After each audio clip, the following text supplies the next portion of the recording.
भागात मोठ्या प्रमाणात विवाह मंडळांची स्थापना करावी। जे लोक सेवानिवृत्त आहेत, जे लोक दिवसभरातला काही वेळ जनतेच्या कल्याणासाठी देऊ शकतात, अशा प्रतिनिधींनी सर्वांसाठी थोडासा वेळ विवाह मंडळात द्यावा। गेल्या काही वर्षात या कार्यानं सुमारे 50,000 मुलामुलींची विवाह गेल्या 5 वर्षात केली। कुठल्याही प्रकारे हुंडा घेतला नाही, कुठल्याही प्रकारे देवाणघेवाण सोनं नाणं हा कुठलाही प्रकार नाही। बिना हुंड्यानं बिना सोन्या नाण्यानं हे विवाह यशस्वी झालेले आहेत। नव्हे, गेल्या 50 वर्षात या कार्यातून त्यांचे विवाह झाले। अजून कोणाचाही घटस्फोट, हरकती किंवा अन्य कुठलाही प्रकार नाही। आपलं जीवित सुखी करायचं असेल तर आपण हुंडा न घेता, सोनं नाणं न घेता, साखरपुड्यासारख्या छोट्या खाली उपक्रमात मुलींची विवाह या निमित्तानं करावी हे कळकळीचं निवेदन आहे। या महाराष्ट्रामध्ये वाढत्या आत्महत्या, विद्यार्थ्यांच्या आत्महत्या हा सगळा प्रकार आपणाला नवीन नाही। म्हणून या सर्व बाबींवर उपाय म्हणून आपण याचं चिंतन करणं हे जरुरीचं आहे।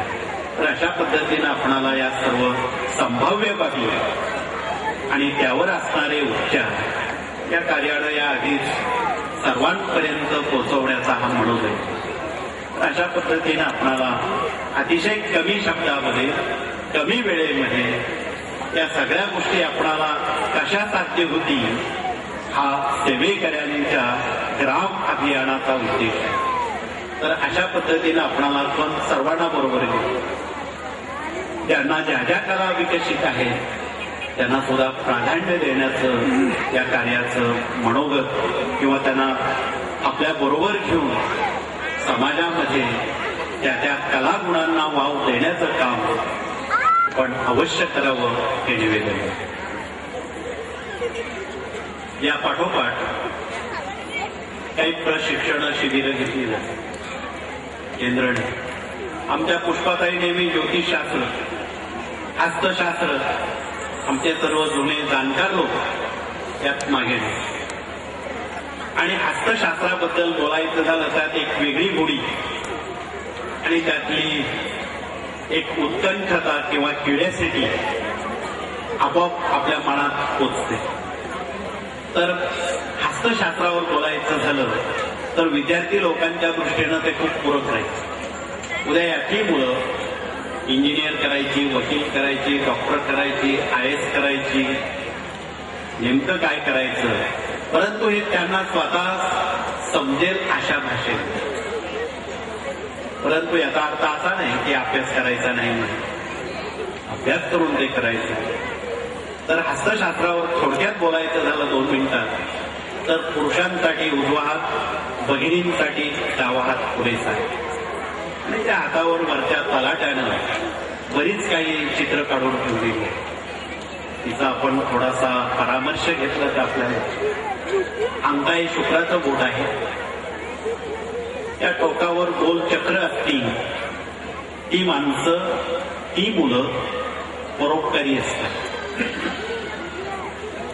इतरांचं पटकन काम ऐकतात, आईचं काम उशिरा करतात। त्या अंगठ्याच्या पृष्ठभागावर कुठेही उभी आडवी रेषा तथा जाळी असेल, तथा त्यावर तीळ चिन्ह असेल, तथा त्यावर मज असेल, पैसे पुरत नाही तो 100 रुपये कमवले तर 105 रुपये खर्च होतात, अशी परिस्थिती होते। म्हणून या आर्थिक चणचणींवर या कार्यातून काही विशेष उपक्रम दिले जातात। नंबर 2चा जो बोट आहे तो गुरुचा आहे, की थोडा धावता परामर्श आपल्या समोर घेत आहे, वेळेचा अपव्यय न करते। त्यावर चक्र असेल ती माणसं स्वतःच्या पायावर उभी असणारी कर्तबगार असतात आणि प्रत्येक कार्यामध्ये त्यांना सफलता तथा यश मिळते। हा गुरुचा बोट आहे। नंबर 3 शनिता